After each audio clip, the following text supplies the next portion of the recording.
Смърчът не иска да е ела, борът не иска да е леска, дъбът не иска да е бреза, а върбата не иска да е уха.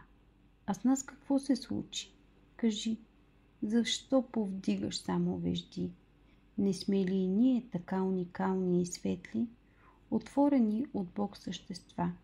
Кажи ми, моля те, какво ти стана, че се отричаш от твоята чиста и свята душа? Опитва се да я обезличиш, с друга да я замениш. Не ти ли стига това, че си уникат? Не ти ли стига това, че нямаш дубликат? Моля, кажи ми сега, да мога да го осмисля или поне малко да го разбера. Имаш си всичко. Само на нас все ни се иска да правим, преправяме разни неща. Що са ни дадени за отличителен белег сега?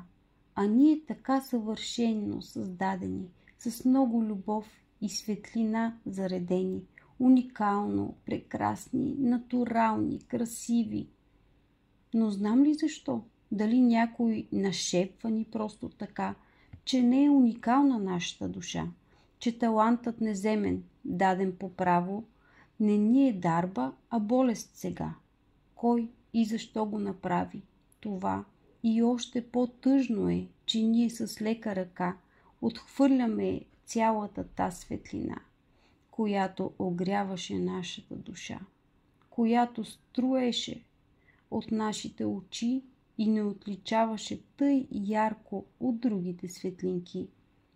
Но изведнъж стана така, че ние видяхме не нашата душа, а някоя чужда, и в нас заигра нещо немирно и без спир започна да ни примамва и като плезир малко детенце на панаир.